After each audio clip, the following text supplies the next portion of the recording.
Hello friends, मेरा नाम ओम शिव त्रिपाठी है और आपका मैं वेलकम करता हूं मेरे इस चैनल पर।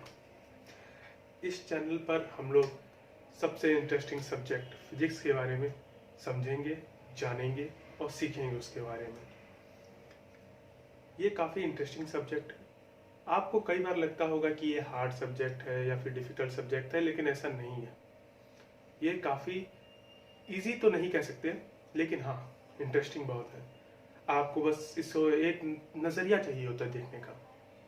आपको एक सही नज़रिया मिल जाए देखने का चीज़ों को, तो आपको बहुत ही ज़्यादा इंटरेस्टिंग और बहुत ही इजी लगने लगेगा ये सब्जेक्ट पढ़ने में। और जितना इंटरेस्टिंग लगेगा उतना ही आप पढ़ने में इसमें और पढ़ेंगे और आपको इतना ही इजी लगने लगेगा।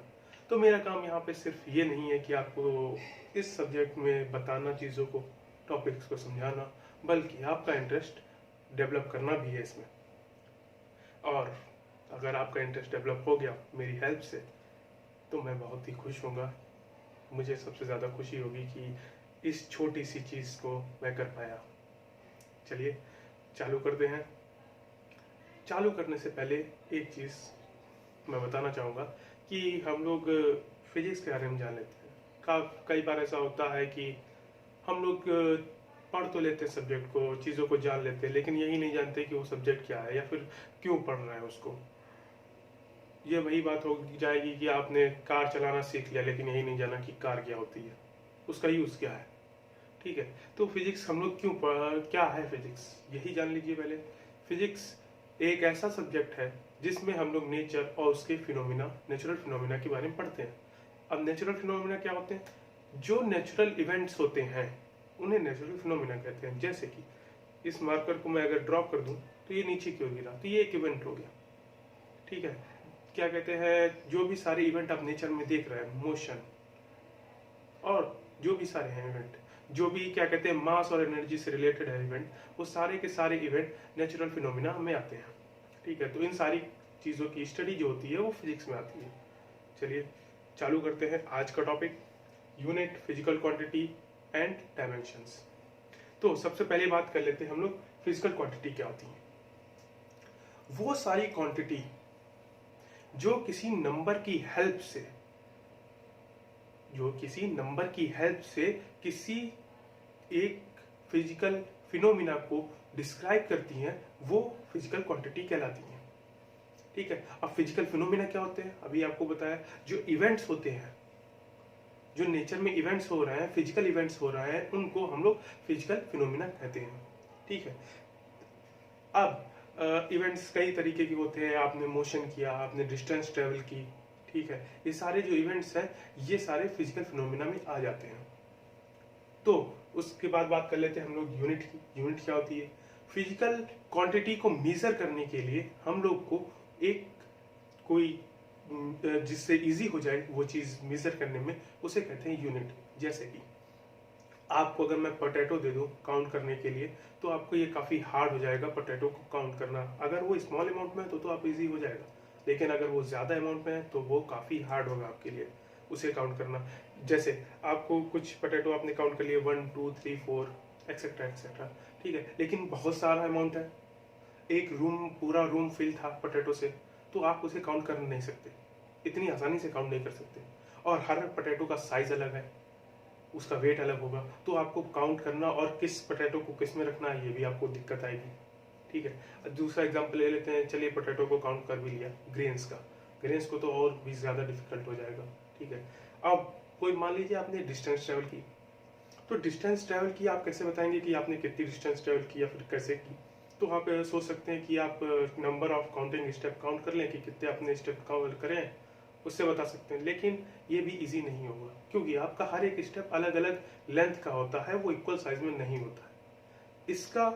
इस चीज़ को सॉल्व करने के लिए हमें एक फिक्स्ड यूनिट की ज़रूरत पड़ती है, ताकि हमारी में कोई गलती ना हो, हम आसानी से बता सके कि हमारा कितना किसी चीज़ को काउंट करने में जा रहा है। ठीक है, और यूनिट के अलावा एक चीज़ और होती है, न्यूमेरिकल वैल्यू, जो यूनिट की वैल्यू को बताते हैं, मतलब उस क्वांटिटी की वैल्यू को बताते हैं कि वो क्वांटिटी कितनी थी, वो होते हैं न्यूमेरिकल वैल्यू। आइए एक एग्जांपल ले लेते हैं। जैसे कि मास था, मास एक हमारी फिजिकल क्वांटिटी हो गई, उसकी यूनिट जो ले लेते हैं हम लोग होती है किलोग्राम, और इसकी न्यूमेरिकल वैल्यू ले लेते हैं कोई, मान लीजिए 5 kg। ठीक है, तो मास एक फिजिकल क्वांटिटी हो गई काउंट करने के लिए, यूनिट किलोग्राम कि इसमें हम लोग उसको मेजर करेंगे, और मान लेते हैं उसकी वैल्यू थी 5। तो ये जो 5 है ये आपकी न्यूमेरिकल वैल्यू है जो बता रहा है कि 5 kg था, मतलब किलोग्राम में वो कितना था, 5 था। मतलब एक फिर एक फिर एक फिर एक फिर एक, सबको ऐड कर दिया आपने तो कितना आ गया 5। ये हर एक केजी था, मतलब एक ये केजी, ये केजी, ये केजी, ये केजी और ये केजी। तो 5 केजी जब आपने मतलब हर एक केजी को ऐड कर दिया तो 5 केजी आ गई। तो केजीज में कितने थे, वो 5 थे। ठीक है, इससे आसानी हो जाती है। अब पोटैटो को आप इसमें आसानी से काउंट कर सकते हैं। अब आपको ये दिक्कत नहीं है कि एक केजी में कौन सा साइज था, कितने नंबर पोटैटोज थे या फिर उनका वेट क्या था, वो सारे इसमें आ जाते हैं, इससे आसानी हो जाती है। अगला ले लेते हैं जो डिस्टेंस हम लोगों ने ट्रैवल की थी, लेंथ की। लेंथ को मान लेते हैं मीटर, उसकी यूनिट होती है मीटर, और उसकी क्या कहते हैं, कोई एग्जांपल ले लेते हैं हम लोग, मान लीजिए 10 मीटर्स। ठीक है, ये सिंबल्स होते हैं, मैं भी बताता हूँ इसके बारे में। तो 10 मीटर्स का मतलब हुआ आपने ये जो मीटर था वो 10 बार चला, एक मीटर को 10 बार चला तो कितने हो गए, 10 मीटर्स हो गए। तो इससे आपको आसानी होगी कि हर एक मीटर में ये तो होगा नहीं कि आपका एक मीटर एक लेंथ का है, दूसरा मीटर उसके दूसरी लेंथ का, मतलब उसमें कोई इक्वल नहीं है। मान लिया पहला लेंथ एक मीटर इतना था, दूसरा लेंथ 1 मीटर इतना ही रह गया, ऐसा नहीं होता। तो हम लोग एक ही फिक्स मीटर लेते हैं, तो वो हमारा काउंट करने में आसानी रह जाती है कि 1 मीटर कितनी बार, 10 बार हुआ, तो हमारे क्या कहते हैं 10 मीटर हम लोगों ने डिस्टेंस ट्रेवल की। ठीक है, तो ये जो ये जो सिंबल्स होते हैं, देखिए किलोग्राम पूरा का पूरा आप नहीं लिख सकते। ठीक है, काफी बड़ा होता है, इसी को शॉर्ट में लिखने के लिए, टाइम सेविंग करने के लिए हम लोग सिंबल्स का यूज करते हैं, ताकि वो आसानी से रिप्रेजेंट हो जाए और हमें समझ में आ जाए कि वो किस चीज को रिप्रेजेंट कर रहा है। तो वो सिंबल्स होते हैं। तो वो किलोग्राम का हो जाता है केजी, ठीक है, और मीटर का हो जाता है एम। ठीक, ये सारी बात हो गई यूनिट की। ठीक है, अब सिस्टम ऑफ यूनिट्स होती है कि अलग अलग देशों में अलग अलग तरीके की यूनिट्स यूज की जाती है। जैसे कि आपने सुन भी रखा होगा,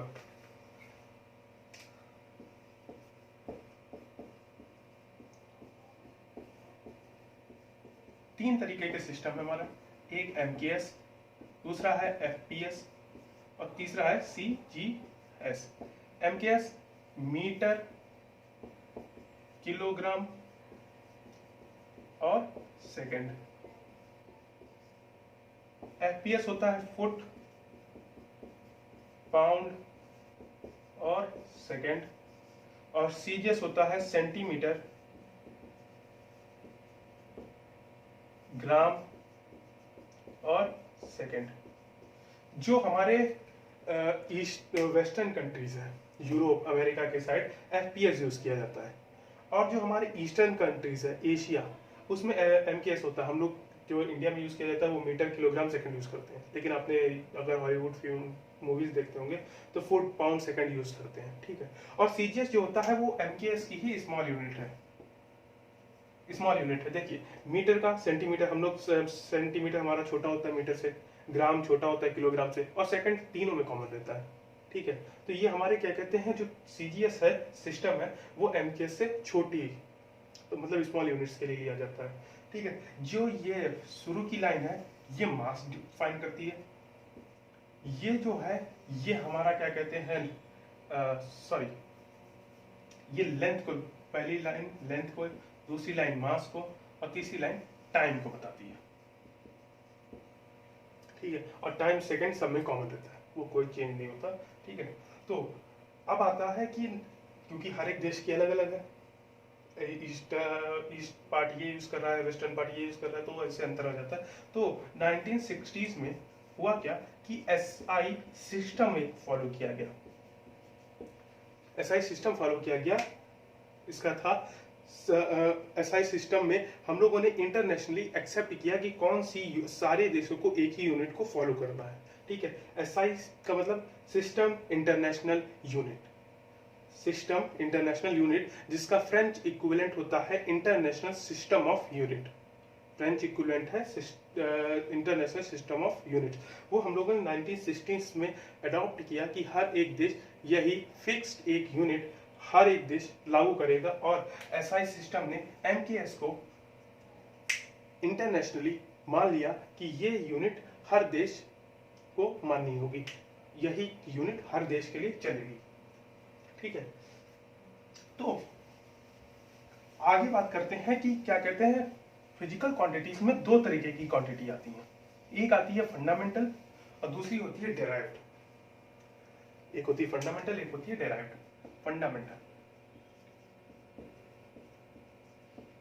फंडामेंटल क्वांटिटीज क्या होती हैं? फंडामेंटल क्वांटिटीज वो होती हैं जो खुद पे डिपेंड करती हैं, दूसरों पे डिपेंड नहीं करती हैं। मतलब जब अगर दूसरी क्वांटिटी चेंज हो रही है तो वो क्वांटिटी खुद की वो क्वांटिटी चेंज नहीं होगी। मतलब अगर वो दूसरी क्वांटिटी, जैसे कि क्या कहते हैं, हम एक ले लेते हैं लेंथ और एक और ले लेते हैं टाइम, तो लेंथ को चेंज करने में टाइम चेंज नहीं होता है। ठीक है, तो ये दोनों एक दूसरे के इंडिपेंडेंट होगी। या फिर लेंथ को चेंज करना है, टाइम चेंज हो रहा है, ऐसा नहीं है। एक से जो 1 घंटा जितनी देर में बीतेगा, दूसरा घंटा भी उतनी देर में बीतेगा। आप कुछ भी कर ले, वो एक ही रहेगा। ठीक है, वो चेंज नहीं होगा। ठीक, तो ये होते हैं फंडामेंटल, जो खुद पे डिपेंड करते हैं, दूसरों पे डिपेंड नहीं करते हैं, इंडिपेंडेंट होते हैं। तो कितनी तरीके की होती है fundamental?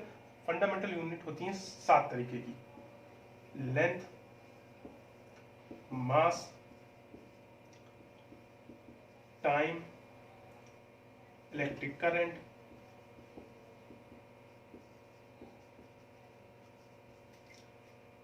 Temperature, amount of substance,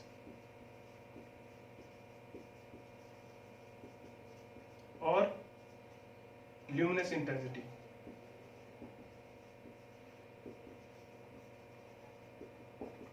ठीक है, अब इनकी यूनिट क्या होती है? देखिए, फिजिकल क्वांटिटी की यूनिट भी होती है, तो इन फंडामेंटल क्वांटिटीज की भी यूनिट होगी। तो ये कौन सी हो जाती है? मीटर। मास की हो जाती है किलोग्राम। टाइम की हो जाती है सेकेंड। करंट की हो जाती है एम्पियर। टेम्परेचर की हो जाती है केल्विन। अमाउंट ऑफ सब्सटेंस की हो जाती है मोल, और ल्यूमिनस इंटेंसिटी की कैंडेला। अब देखिए, इनकी क्या कहते हैं, सिंबल भी यूज किए जाते हैं, जो अभी तक यूज कर रहे थे। मीटर का एम, किलोग्राम का केजी, सेकंड का एस, एम्पियर का ए, केल्विन का के, मोल का MOL लिखते हैं, ई छोड़ देते हैं, और कैंडेला का CD लिखते हैं। ठीक है, कैंडेला का CD लिखते हैं, वो उसका नहीं आता। तो ये हो जाता है सिस्टम, फंडामेंटल यूनिट, उनकी फंडामेंटल क्वांटिटी, उनकी यूनिट और उनके सिंबल सारे। ठीक है, ये 7 तरीके की हैं। अब इनके बारे में थोड़ा सा जान लेते हैं। ठीक है, देखिए, लेंथ मीटर में काउंट की जाती है, और 1 मीटर को इंटरनेशनली डिफाइन किया जाता है। मतलब ये हुआ कि डिफाइन करने का मतलब ये हुआ कि हर एक से ऐसा ना हो कि हम इंडिया ने 1 मीटर को कुछ और ले रखा है और अमेरिका ने 1 मीटर को कुछ और ले रखा है। ठीक है, तो इनको इंटरनेशनली डिफाइन किया गया है कि हर एक देश के लिए एक ही होनी चाहिए, अलग नहीं होनी चाहिए। तो 1 मीटर को जो लिया जाता है तो होता है कि लाइट वैक्यूम में कितनी डिस्टेंस ट्रेवल करती है,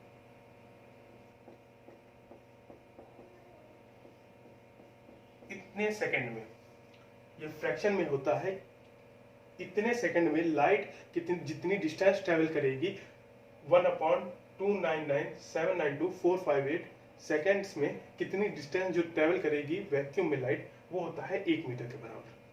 ठीक है, ऐसे ही क्या कहते हैं, सेकंड को किया गया है कि सीजियम 133 के जब 9,192,631,000 और 770 जब रेडिएशन इमिट करेगा तो 1 सेकंड के बराबर होगा। 9,192,631,770 रेडिएशन जब इमिट करेगा सीजियम 133, तब वो 1 सेकंड के बराबर होगा। ठीक है, ऐसे ही सबको डिफाइन किया जाता है। अमाउंट ऑफ सब्सटेंस होता है जिसे मोल कहते हैं, तो 1 मोल को डिफाइन किया जाता है हमारा जो कार्बन जो 12 है उसमें कितने नंबर ऑफ एटम्स हैं, 0.012 kgs में, मतलब 12 ग्राम में, इसे 12 ग्राम भी कह सकते हैं, 12 ग्राम में कार्बन के कितने एटम्स हैं कार्बन 12 के, वो जो होता है वो 1 मोल के बराबर होता है। और एवोगाड्रो नंबर उसे कहते हैं, जिसकी वैल्यू 0.22 × 10⁻23 होती है। ठीक है, इस तरीके से ये सारी चीजों को डिफाइन किया जाता है। अब ल्यूमिनस इंटेंसिटी की बात करते हैं। ये आपके लिए टर्म नया होगा और इसको बहुत ही कम पढ़ेंगे आप लोग, इन सारे 6 को तो पढ़ेंगे आप, ठीक है। रिमेनिंग जो ये ल्यूमिनस इंटेंसिटी इसे नहीं पढ़ेंगे। ये होता है कि लाइट कितनी एमिट हो रही है किसी सोर्स से एक फिक्स्ड स्पेसिफाइड डायरेक्शन में, ठीक है। एक स्पेसिफाइड डायरेक्शन में लाइट कितनी एमिट हो रही है, इसे कहते हैं ल्यूमिनस इंटेंसिटी। या फिर इसे ऐसे कह सकते हैं कि कंसंट्रेशन ऑफ लाइट कितनी है एक फिक्स्ड डायरेक्शन में। जैसे कि एक मान लिया सोर्स था, सन मान लेते हैं, ठीक है, उसने लाइट एमिट की, तो कितनी लाइट एमिट कर रहा है, ठीक है, पर सेकेंड एक स्पेसिफाइड डायरेक्शन में, उसे कहते हैं ल्यूमिनस इंटेंसिटी, ठीक है। ये होती है, इसको आप ज़्यादा नहीं पढ़ेंगे और इसकी यूनिट होती है कैंडला, ठीक है। इसको आप ज़्यादा नहीं पढ़ेंगे, इसको आप लोग ऑप्टिक्स में पढ़ेंगे 12th में, वो भी बहुत ज़्यादा इसकी बात नहीं की जाती है, ठीक है। तो हम लोग इसको बताने का यही तरीका था कि इसको आपको थोड़े बहुत इसके बारे में नॉलेज हो जाए कि ल्यूमिनस इंटेंसिटी क्या होती है।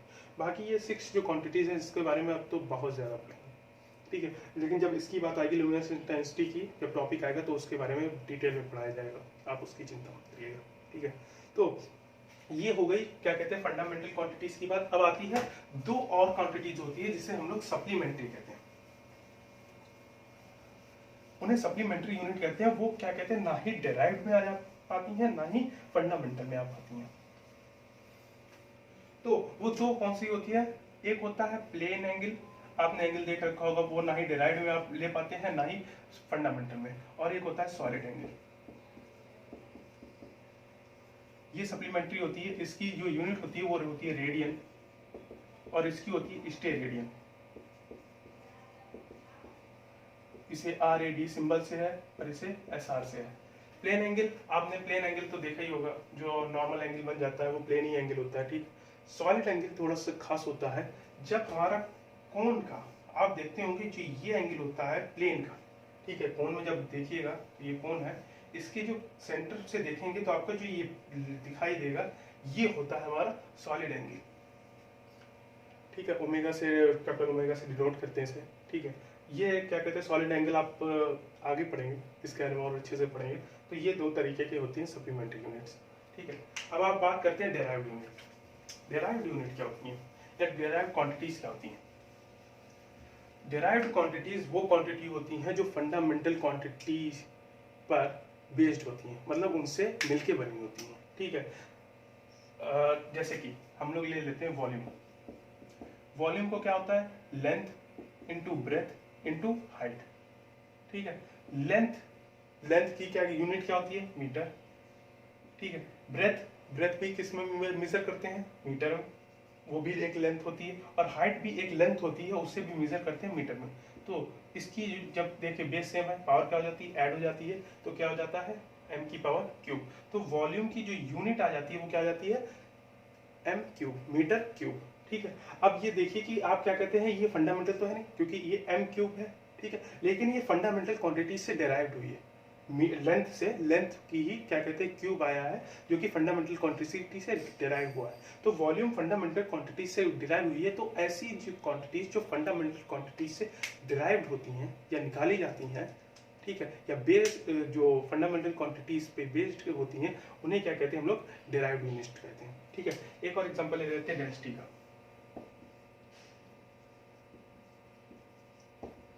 Mass upon volume. मास की होती है हम लोग केजी और वॉल्यूम की अभी निकाली हम लोगों ने मीटर क्यूब। तो इसे इन्वर्स कर देते हैं तो क्या आ जाता है केजी मीटर केजी m⁻⁻3, ठीक है। तो डेंसिटी की जो यूनिट आ जाती है वो क्या आ जाती है केजी m⁻⁻3, ठीक है। इसी तरीके से बाकी क्वांटिटीज भी निकाली जा सकती हैं। चलिए एक और ले लेते हैं वेलोसिटी। वेलोसिटी होती है displacement upon time. Displacement length में मेजर की जाती है, तो इसीलिए क्या कहते हैं, उसकी जो यूनिट होती है वो मीटर लेते हैं और टाइम की होती है हमारी सेकेंड। तो क्या हो जाता है m s की पावर -1 मीटर पर सेकेंड, ठीक है, या फिर मीटर सेकेंड इनवर्स, ठीक है, ये वेलोसिटी की यूनिट हो जाती है, ठीक। तो जो डिराइव्ड क्वांटिटीज होती है वो फंडामेंटल क्वांटिटीज से निकाली जा सकती हैं, जो फंडामेंटल क्वांटिटीज से निकाली जा सके वो कहलाती है हमारी डिराइव्ड क्वांटिटीज, ठीक। अगली एक और आता है SI परफेक्ट्स।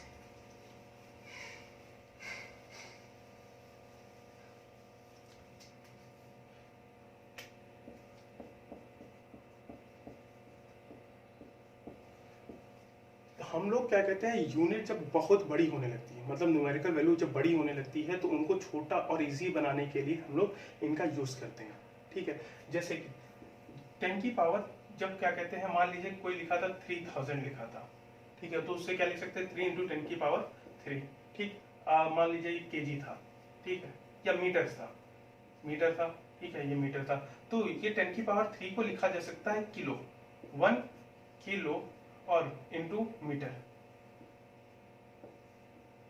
ठीक है, तो ये क्या हो जाता है किलोमीटर, तो 3 किलोमीटर, और इसका सिंबल क्या हो जाता है 3 Km। तो आपने किलोमीटर देखा होगा, तो उसमें क्या कहते हैं 1 किलोमीटर में आपने 1000 मीटर सुने हैं। तो होता क्या है कि 10 की पावर जब पावर्स में होती है, ठीक है, जब मान लेते हैं पावर P थी, तो P जब पावर्स में होती है, जब 10 पावर 3 होती है, ठीक, तो उसे लिखते हैं किलो। जब पावर 6 होती है तो उसे लिखते हैं मेगा। जब पावर 9 होती है तो उसे लिखते हैं गीगा। और जब पावर 12 होती है, 10 की पावर की बात है ये सारी, ठीक है, वो होता है टेरा। आपने टेराबाइट सुना होगा, 1 TB 1 टेराबाइट, वो यही होती है, ठीक है, टेराबाइट, ठीक। और इसके अलावा माइनस की क्वांटिटीज में हुई होती है कुछ, -3, ठीक, इसे लिखते हैं मिली, -6 माइक्रो, -9 पावर में 10 की पावर में ये सारी हैं। माइक्रो को लिखते हैं, माइक्रो में आप भी बता सकते हैं कमेंट्स में, नैनो, और 10 की पावर 12 को पिको, ठीक है। और 10 की पावर -2 भी होती है हमारी सेंटी। जब हम लोग क्या कहते हैं 10 की पावर -2 मीटर्स हो जाता है, या फिर इसे ऐसे लिख सकते हैं 0.01 मीटर जब होता है, तो इसे क्या लिख सकते हैं 1 सेंटी लिख देते हैं। तो इस चीज को हम लोग लिखते हैं सेंटी, और वो होता है मीटर उसके बाद का, तो हो जाता है 1 सेंटीमीटर,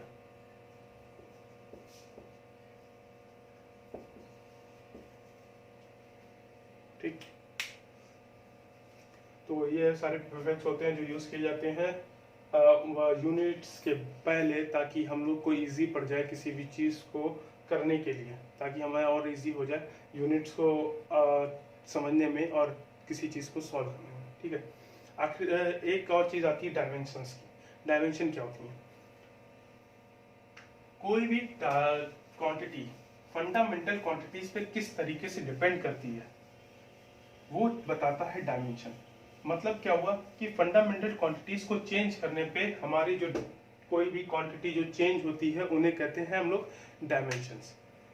फंडामेंटल क्वांटिटी को अगर हम लोग चेंज कर रहे हैं, कोई भी फंडामेंटल क्वांटिटी को चेंज कर रहे हैं, तो वो क्वांटिटी चेंज होगी या नहीं होगी, ये बात बताता है हमारा डायमेंशन, ठीक है। एग्जांपल ले लेते हैं, जैसे कि वेलोसिटी का यूज लेते हैं। वेलोसिटी क्या होती है? Displacement upon time. अब देखिए डायमेंशन जो होती है वो हमेशा एक ब्रैकेट में, ठीक है, कैपिटल फॉर्म में लिखी जाती है, ठीक है। अगर ये ब्रैकेट आप नहीं लिखते हैं तो डायमेंशन का कोई भी मतलब नहीं रह जाता, वो यूजलेस हो जाती है, ठीक है। तो हम लिख देते हैं m, मास की हो जाती है m, टाइम की हो जाती है t, और लेंथ की हो जाती है l, ठीक है। टेम्परेचर की हम लोग लिखते हैं थीटा यूज करते हैं, ठीक है। और करंट की कैपिटल A यूज कर लेते हैं, ठीक। तो डिस्प्लेसमेंट लेंथ में मेजर की जाती है, तो उसकी लेंथ की क्या हो जाती है डायमेंशन, कैपिटल एल, ठीक है। और टाइम की डायमेंशन क्या हो जाती है, कैपिटल टी, ठीक। तो ये इनवर्स फॉर्म में है, तो इसे लिख सकते हैं टी की पावर -1 और ब्रैकेट के अंदर इन्हें ले जाए तो, ठीक। ये ब्रैकेट यही बता रहे हैं कि क्या कहते हैं, हमारी जो डायमेंशन, ये डायमेंशन को रिप्रेजेंट कर रहे हैं। अगर आपने ब्रैकेट नहीं लिखा है, सिर्फ सिंबल लिख दिए, तो वो बेकार है, मीनिंगलेस है, उसका कोई भी फायदा नहीं रहेगा, ठीक।